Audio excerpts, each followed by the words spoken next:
అత్యాధునిక labs, international collaborations, advanced placements. మీ dream career ని రీచ్ అవ్వడానికి మీ best choice Godavari global university. గారు, మీ జీవిత లక్ష్యం ఏంటి? నా జీవిత లక్ష్యం, అసలు లక్ష్యం చెప్తే సెన్సార్ వరల్డ్ కట్ చేయొచ్చు, అందుకని అది వదిలేద్దాం. ఇతర అల్పమైన లక్ష్యం వదిలేసి సెకండరీ లక్ష్యం అండ్ థర్డరీ లక్ష్యం గురించి మాట్లాడదాం. థర్డరీ కూడా, ఎందుకంటే I want to be responsible to sentiments of viewers. I don't want offend. Yes, secondary అల్పమైన లక్ష్యాలు ఏవో ఉండుంటాయి కదా పక్కన సైడ్లో, అవి కూడా చెప్పండి.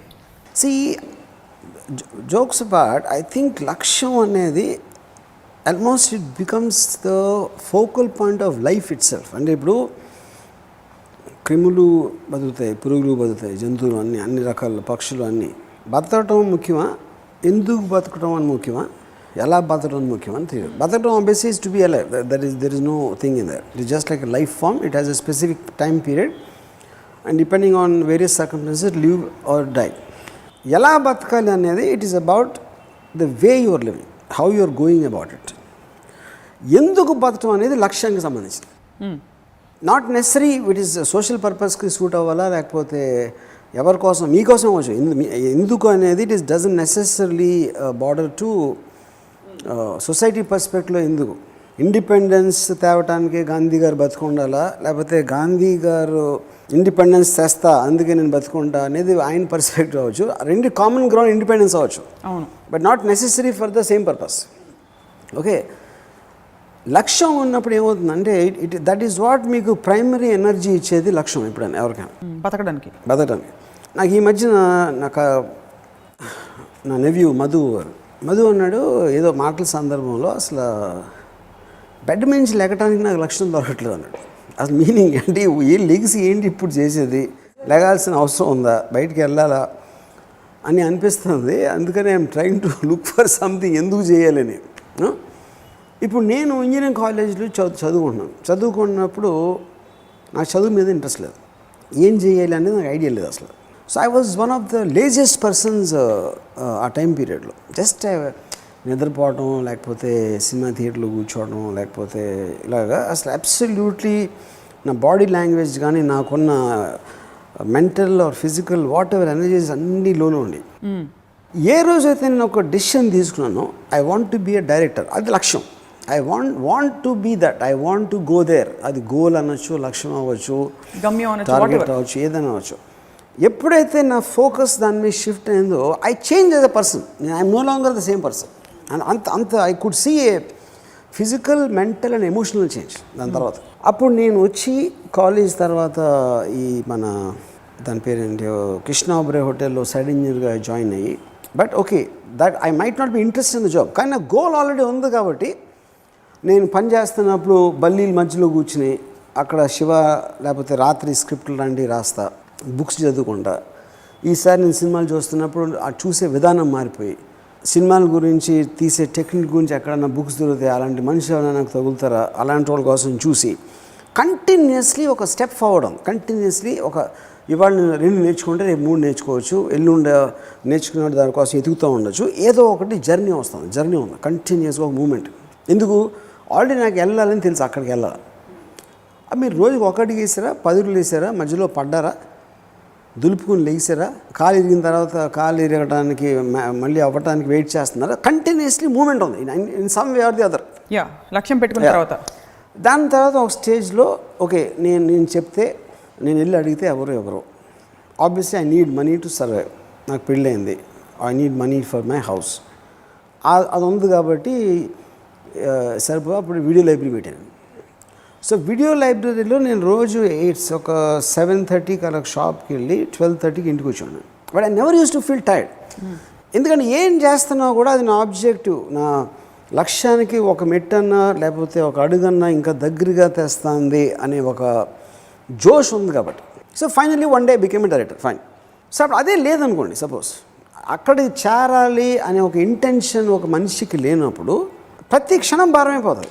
అరే అమ్మ ఏంటి ఇప్పుడు, అది అక్కడే మీకు బద్ధకం అనేది వస్తుంది. ఒక లేజినెస్, ఫీలింగ్లో ఏంటి ఇంకా జీవితం ఏంటి అని ఇలాంటి ఒక నిర్లిప్తత, ఇవన్నీ ఎప్పుడు వస్తాయంటే మనిషికి ఒక లక్ష్యం లేనప్పుడు వస్తాయి. Which is the reason I think this the most important thing for any human being. Is To to have a have లక్ష్యం. లక్ష్యం. ఇప్పుడు లక్ష్యం మీరు 1988 కదా శివ వచ్చింది, అప్పుడు చేరేసుకున్నారు మీరు. Yeah you reach your target. Director అవ్వటానికి లక్ష్యం, తర్వాత ఏం సినిమా తెలియదు నెక్స్ట్ లక్ష్యం ఉంటుంది, దాని తర్వాత బాంబేలో హిందీ సినిమా తెలియని ఉంటుంది, వీటన్నిటికీ తర్వాత ఇంకోటి. లక్ష్యం అనేది ఫస్ట్ ఆఫ్ ఆల్ ఒక ఏంటిది, it cannot have an end. మీరు ఎప్పుడైతే మీరు ఒక డెస్టినేషన్ రీచ్ అయ్యారో అది ఎండ్ ఆఫ్ ది వరల్డ్ కాదు కదా. ఇప్పుడు నేను డైరెక్ట్ అవుదామని డెసిషన్ తీసుకున్నప్పుడు మధ్యలో కూడా చాలా డెస్టినేషన్స్ ఉంటాయి. ఏముంటాయి, ఉద్యోగం దొరకాలి నాకు, వీడియో లైబ్రరీ పెట్టదా, అది ఎలా పెట్టాలా, వీడియో లైబ్రరీ పెట్టాలి, ఇవన్నీ కూడా there inside destinations of the main destination. ఎందుకంటే ఫైనల్ టార్గెట్ అది. ఫైనల్ టార్గెట్ ఎప్పుడు, ఆ పర్టికులర్ టైంలో. ఎప్పుడైతే శివ అనే సినిమా వచ్చేసిందో my next target was to do a film with Sridevi. అవును, అది కూడా అయిపోయింది. అది అయిపోయిన తర్వాత హిందీ అది అలా continuously there will be something in throughout your life, because the possibilities of life endless అయినప్పుడు మీ లక్ష్యానికి ఎండ్ అనేది ఉండదు. So and you are saying then లక్ష్యమ్స్ unfold as we walk. Is that true? Lakshams don't unfold. You have to unfold them. Unfold Lakshams. You have to look at the next objective. ఇప్పుడు ఇది అయిపోయింది, next ఏంటి. And అది ఆ పాయింట్కి వస్తే కానీ అర్థం కాదు. మన ఫుల్ మ్యాప్ నాకు ఇప్పుడే చూపించి అప్పుడే నేను ముందు కూడా రావచ్చు. ఒకసారి నేను ఆల్రెడీ ఇక్కడ ఉన్నాను, నాకు ఇవాళ ఐడియా వచ్చి I might change my destination, నాకు ఇది వద్దు అది కావాలి. సడన్గా లక్ష్యం అనేది బెంచ్ మార్క్ అనేది మీరు పెట్టిన తర్వాత ఫిక్స్ అయిపోతుంది కదా, మళ్ళీ మీరే మారుస్తారు దాన్ని. అంటే మీరు ఒక 5 ఏళ్ల క్రితం లేని థాట్, బెంగాలీలో నేను ఆర్ట్ ఫిల్మ్స్ తీస్తా అనే థాట్ ఇప్పుడు రేపు వచ్చేయచ్చు మీకు. రావచ్చు. మీ లక్ష్యం మారిపోవచ్చు అలాగా. సో లక్ష్యం లేని వాళ్ళు నిరాశకి నిస్పృహకి గురవుతారని చెప్పారు మీరు. చాలామంది లక్ష్యం లేకుండా వస్తున్న పరిస్థితులను అందుకుని జీవితాన్ని వెళ్ళదీస్తున్న వాళ్ళు చాలామంది ఉంటారు. ఎక్కువ మంది ఉంటారు, మెజారిటీ వాళ్ళే ఉంటారు. అంటే వచ్చిన పరిస్థితులను అడాప్ట్ అయిపోవడం. వస్తున్న అడాప్ట్ అవ్వరు, పరిస్థితులే వాళ్ళు వెళ్ళనిస్తాయి. పరిస్థితులకు ఎదురెదటం అనేది లక్ష్యంలో ఒక భాగం అవుతుంది. పరిస్థితులే వాళ్ళని ఎలిడేట్ చేస్తే వాళ్ళకి ఆబ్జెక్టివ్ లేనట్టు. ఇప్పుడు మా చిన్న ఒక ఆయన ఉండేవారు, ఆయన ఇంజనీరు, వెరీ అంటే అకాడమికలీ చాలా బాగా చదువుకున్నారు. కానీ నా ఫస్ట్ మెమరీ నుంచి ఆయన పొద్దున్న లేస్తారు, ఆఫీస్కి వెళ్తారు. పొద్దున్న లేచినప్పుడు ఎంతసేపు నిద్రావస్థ నుంచి లేచే అవస్థ ఆయనకి ఏదో 8 నిమిషాల టైం ఉంది, దాంట్లో దొర్లి ఇవన్నీ అది కూడా టైం అండి. ఎప్పుడు భోజనం తినాలి, ఇడ్లీ పక్కన పొర తినకూడదు, ఇవన్నీ పాటించి బజార్లో ఏ మందు కొత్తగా వస్తే తీసుకుంటారు. అండ్ ఈ లివ్స్ లైక్ దట్. అంటే ఏంటి, ఇవన్నీ ఎందుకు చేస్తున్నాం, ఎక్కడికి రీచ్ అవుదాం అనే థాట్ నాకు తెలిసిన మొత్తం లైఫ్లో ఎప్పుడు వచ్చి ఉండదండి. I'm very convinced about that. ఆడేదో చేశాడు, అదేదో జరుగుతుంది, దానికి రెస్పాండ్ అవ్వటానికి మనం వెళ్ళి క్రియేట్ చేద్దాం అనే దానికి ఉన్న తేడా. లక్ష్యం ఉండడానికి లేకపోవడానికి. అఫ్కోర్స్ లక్ష్యం లేకుండా బతుకుతారు, చాలామంది బతుకుతారు. అందుకే నేను స్టార్ట్ అవ్వడానికి మీకు ఏం చెప్పాను, బతుకుతున్నామా, ఎలా బతుకుతున్నామా, ఎందుకు బతుకుతున్నాం ఒక్కదానికి లక్ష్యానికి కనెక్షన్ ఉంటుంది. అది చాలా ఇంట్రోస్పెక్షన్ అవసరం కదా. అంటే ఆ పాయింట్కి రావడానికి people are not born with it. Introspection I don't think so. I think it ఒక ట్రిగర్ పాయింట్. అంటే ఇప్పుడు I'm reasonably intelligent person, I'm more intelligent than many people I know. నాకే it took me about almost నేను year ఒక 24-23 years వచ్చే వరకు I కుంట్ take ఒక లక్ష్యం అనేది నేను అసలు గుర్తించలేకపోయాను. ఫస్ట్ నా కాన్షియస్ డెసిషన్ లక్ష్యం అనేది రావడానికి నేను ఫిల్మ్ డైరెక్టర్ అవ్వాలి అనేది నా ఫస్ట్ లక్ష్యం. యాక్చువల్లీ అది ఒక్కసారి అయింది. అంతకుముందు ఎప్పుడు నేను not that I didn't do anything, ఏదో వేరే చేసి ఉండొచ్చు, కానీ అక్కడికి వెళ్ళి చేసి తీరాలని ఒక డిటర్మైన్డ్ ఒక డెసిషన్ తీసుకుంటాం అనేది యాక్చువల్గా లక్ష్యం. మీ ఇంటర్నల్ వరల్డ్ ఎలా చేంజ్ అయింది between running a video shop and still running your family and making the money or whatever? And actually ఇప్పుడు డైరెక్టర్ కాబట్టి ఇది అసలు కంపారిజన్ లేదు. It could be that you will want to start a medical shop instead of this. అంటే 2 షాప్లను పెట్టుకుంటే equal గోల్స్ని, how is your internal state different after you achieved your లక్ష్యం? అంటే మీ లక్ష్యాన్ని సాధించిన I think it's become more now. అంటే ఇక్కడ 2 డిఫరెన్స్ ఉంటాయి. ఒకటి, ఇప్పుడు దీంట్లో మీకు రేంజ్ డిఫరెన్స్ ఉండొచ్చు. అక్కడ నాకు I was so much against, అంటే నాకున్న ఫైనాన్షియల్ సిచ్యువేషన్ కానీ, ఫిజికల్ సిచ్యువేషన్ కానీ, నాకున్న కాంటాక్ట్స్ కానీ ఏమీ లేనప్పుడు నేను అంత టార్గెట్ పెట్టుకుంటే డైరెక్టర్ అవ్వాలని, ఒడిదుడుకులు చాలా ఎక్కువ ఉన్నాయి. కాబట్టి నా ఫోకస్ కానీ, నా hardness of my experience will be more to reach there. Shiva hit అయిపోయిన తర్వాత ఆబ్వియస్లీ నాకు చాలా డోర్స్ ఓపెన్ అయిపోయినాయి. ఆ డోర్స్ ఓపెన్ అయినప్పుడు ఆ లక్ష్యం ఇంటెన్సిటీ లేకపోతే నేను ఏం చేయాలి అనే దానికి it might not be in the same wavelength as my journey from side engineer to become a డైరెక్టర్కి. డైరెక్టర్ అయిపోయిన తర్వాత, శివ హిట్ అయిన తర్వాత ఉన్న జర్నీకి వేరు. ఎందుకంటే హిందీ సినిమా కూడా నాకు చాలా ఈజీగా వచ్చేసింది, ఏం చేసినా ఈజీగానే వచ్చింది. So I might have my failures and successes, but I never had to struggle or in the same way. కానీ ఇప్పుడేంటి నాకు నౌ మై లక్ష్యమ్స్ are little different. I suddenly ఒక సిస్టమ్ కనిపెడతాను, కెమెరా సిస్టమ్, లేకపోతే ఇంకొకటి some way of making films, లేకపోతే my latest fad is to do web series for example. ఏదేది ఒక కొత్తది నేను అనుకున్నప్పుడు ఆటోమేటిక్గా నా డైరెక్షన్ అక్కడ మారుతుంది. So the first web series in India to make that and on some level or what ever అనేది ఇప్పుడు నా లేటెస్ట్ లక్ష్యం. ఇప్పుడు దట్ ఈస్ యువర్ లేటెస్ట్ లక్ష్యం. అది సో లక్ష్యం మీరు అంటుంటారు డెసిషన్ మీద డెసిషన్ తీసుకోవడమే లైఫ్ అని. మీ సినిమా డైరెక్టర్ శివ గనక మీరు అనుకున్నట్టు వర్కౌట్ అయి ఉండకపోతే యువర్ లక్ష్యమ్స్ could have gone in any direction, కరెక్టేనా? It would be the same direction. I would have made my next film. At least my trial would have to make the next film. How difficult or how not is another question. Yeah. కానీ అది ఫిక్స్డ్గా ఉంటుంది director అవ్వాలంటే. Not necessary అంటే it also depends upon ఆ particular time పీరియడ్లో ఏం factors నేను influence చేస్తున్నాను దాని మీద ఉంటుంది.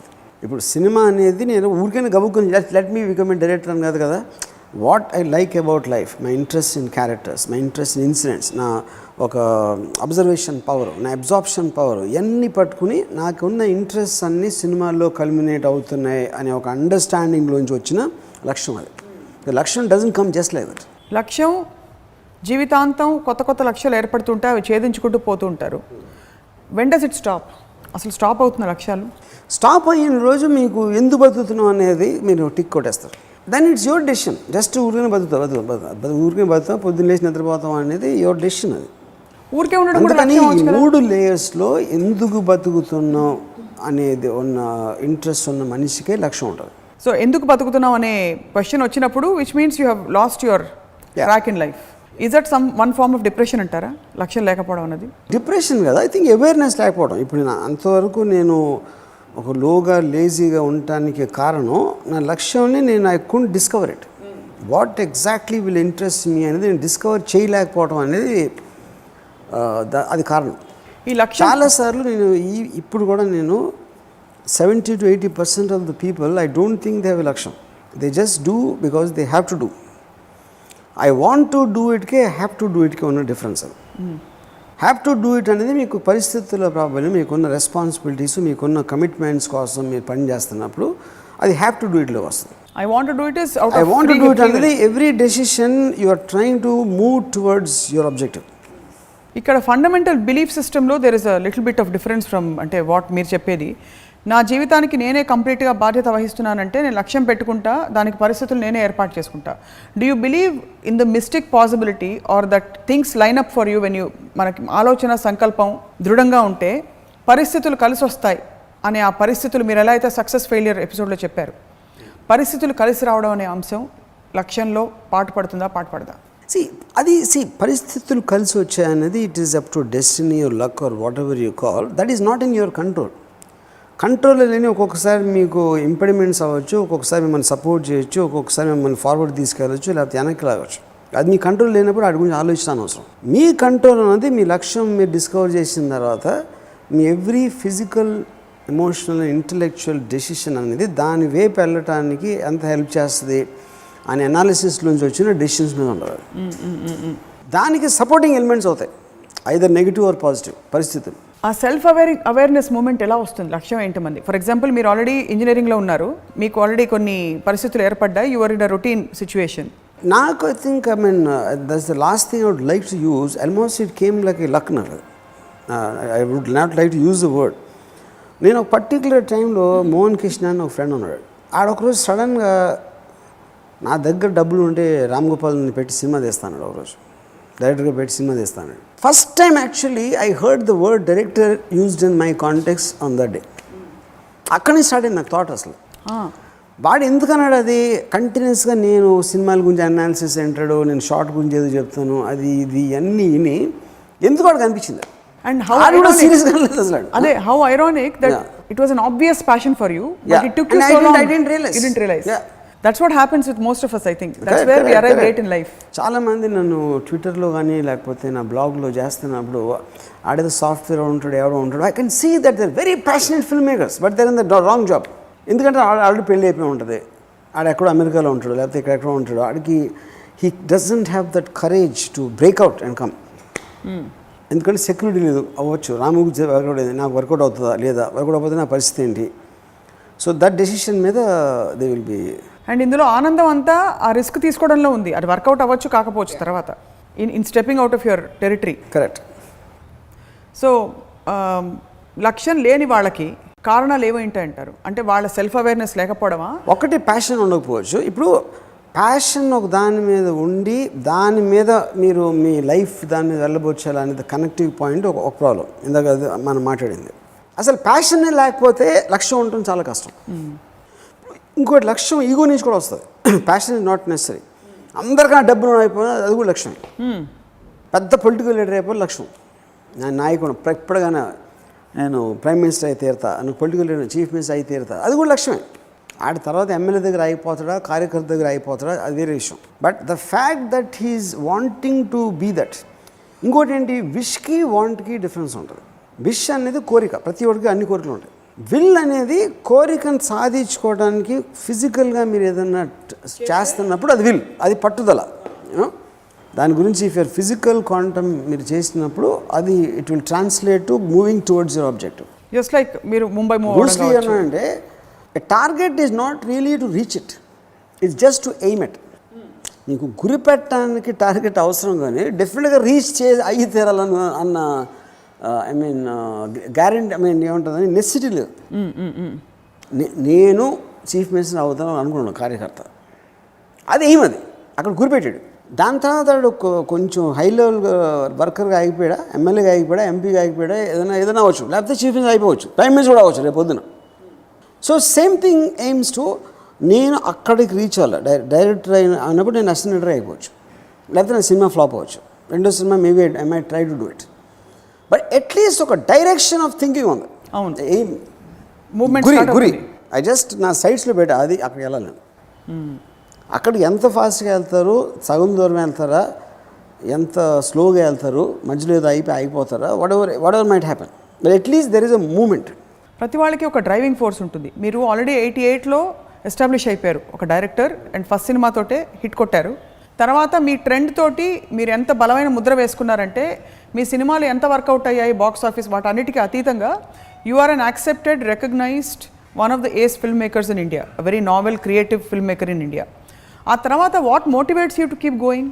అంటే యూ ఆల్రెడీ హ్యావ్ మనీ, అంత కొంత మనీ అందరికీ అవసరం బతకడానికి కావాల్సింది, but you already have money, you have fame, you have reached a certain point of ripening. ఆ తర్వాత మిమ్మల్ని రోజు మీరు సైక్ చేసుకోవాలంటే పొద్దున్న లేచి అరే వాళ్ళు వెబ్ సిరీస్ తీసేస్తా అని, అది ఎలా వస్తుంది మీకు లోపల నుంచి? ఇప్పుడు అది సబ్జెక్ట్ మ్యాటర్ నుంచి వస్తుంది. Is not about web series or cinema or anything. ఎన్నో ఇన్సిడెంట్ జరుగుతూ ఉంటాయి. 26/11 జరిగినప్పుడు నాకు మోటివేషన్ వస్తుంది. ఆ ఇన్సిడెంట్ని సినిమా తీయడం క్వశ్చన్ కాదు, ఆ ఇన్సిడెంట్ని ఒక సినిమాటిక్గా ఎలా క్యాప్చర్ చేయగలనేది నా మోటివేషన్ అవుతుంది. సో సబ్జెక్ట్ మ్యాటర్స్ అనేది సినిమాకి సంబంధించిన subject matters, technology X Y Z continuously మీకు అది అడ్వాన్స్ అవుతూ ఉంటాయి. కాబట్టి you also keep on getting your objectives updated for that. I still didn't get the answer. What is your core driving force? Core driving force is this one. Re-narrating our experience. Core driving force is responding to what I know at that point of time. నేను 88లో director అవుదామని decision తీసుకుంటానికి obviously నాకున్న అప్పటి mental knowledge, అప్పటి exposure, అప్పటి ఈ ఆటల మీద base అయి ఉంటుంది. సేమ్ డెసిషన్ నేను 10 years తర్వాత ఒక అబ్జెక్టివ్ తీసుకున్నప్పుడు obviously updated according to what is happening at that time. So Shiva అయిపోయిన తర్వాత శ్రీదేవి గారితో సినిమా తీయనది అయిపోయిన తర్వాత హిందీ సినిమా తీద్దాం, హిందీ సినిమా తర్వాత సడన్గా ఒకరోజు అండర్ వరల్డ్ డిస్కవర్ చేసాను, తర్వాత సత్య తీసాను, అక్కడి నుంచి ఇంకోటి ఏదో అలా it will keep on changing because world around me changing. ఇప్పుడు చిన్న ఈ ప్రాసెస్లోనే మొత్తం life actually it's not about reaching. మీరు అన్నట్టు శివ సినిమా తీశారు, శ్రీదేవి గారితో సినిమా తీయాలని డిసైడ్ అయ్యారు. శ్రీదేవి గారి డేట్స్ కోసం మీరు లేకపోతే అపాయింట్మెంట్ కోసం ట్రై చేశారు, మధ్యలో వాడు అపాయింట్మెంట్ తిరిగి రాలేదు or she refuse to meet you అనుకోండి. ఆ మధ్యలో there is that period of uncertainty where you don't know మీరు కరెక్ట్ పాత్ మీద వెళ్తున్నారా లేదా, లక్ష్యం వైపు వెళ్తున్నారా లేదా అని చెప్పి కన్విక్షన్ ఎక్కడో వీకెన్ అవుతుంది. ఎందుకు వచ్చిన గోల్లే బాబు ఇక్కడే అని. ఆ ఫేజెస్ని ఎలా డీల్ చేస్తారు మీరు? ఇప్పుడు లక్ష్యం పెట్టుకున్న తర్వాత సమ్ టైమ్స్ దాంట్లో మీకు వేరే లక్ష్యం కనిపించవచ్చు, లేకపోతే ఈ లక్ష్యంతో నేను ఒరిజినల్గా నేను ఒక డెసిషన్ తీసుకున్నప్పుడు దానికన్నా దాని గురించి ఎక్కువ ఇన్ఫర్మేషన్ నాకు వచ్చి రిలేటివ్గా ఈ లక్ష్యం కన్నా ఆ లక్ష్యం బెటర్ అనిపించవచ్చు. బికాజ్ లక్ష్యం అనేది ఫిక్స్డ్ కాదు మీకు. లక్ష్యం కన్నా బెటర్ లక్ష్యం అవ్వచ్చు, లేకపోతే డిఫరెంట్ లక్ష్యం అవ్వచ్చు. ఇంకోటి డిఫరెంట్ లక్ష్యం అవ్వచ్చు. బెటర్ అనేది can't better also in terms of అప్పుడు ఆ లక్ష్యం నేచర్ బెటర్ ఉంటుంది. అప్పుడు నేను సినిమా తీయాలని ఒక డెసిషన్ అవ్వచ్చు, 10 సినిమా తీయాలని ఇంకో డెసిషన్ అవ్వచ్చు. క్వాలిటేటివ్లీ సో ఐ థింక్ లక్ష్యం అనేది it's a variable, it cannot be fixed. But ఉండాలా. పాయింట్ ఈజ్ నాట్ అబౌట్ మీ లక్ష్యం చేంజ్ చేసుకుంటారా లేకపోతే వేరే లక్ష్యం అని అనుకుంటారా కొన్ని రోజులు లేక. But always you have to పొద్దున్న నిద్ర లేకటానికి ఆ రోజు ఏం చేయాలి అనే దానికి ఒక లక్ష్యం ఉండాలి. మీ లక్ష్యాలని ఛేదిస్తున్న ఈ క్రమంలో మీ కోర్ ఏమిటో మీరు తెలుసుకున్నారా? Is it renarrating, recreating reality, అంటే ఇన్సిడెంట్స్ సినిమాలు తీయడం, or is it revolutionising film making? అంటే రామ్ గోపాల్ వర్మ అనగానే ఎలా గుర్తుంచుకోవాలి, లేకపోతే ఎలా మీరు గుర్తుండిపోతారని మీరు అనుకుంటున్నారు ఒక ఆబ్జెక్టివ్ అనాలిసిస్ చేస్తే? నేను చచ్చిపోయిన తర్వాత ఈ వరల్డ్ ఏమవుతుందో నాకు అనవసరం, ఎవడు గుర్తుంటాడు ఏది నాకు తెలియదు. ఇది only for objective analysis of understanding. That is not the point. నాకు I live in my mind. I don't believe the world exist apart from my mind.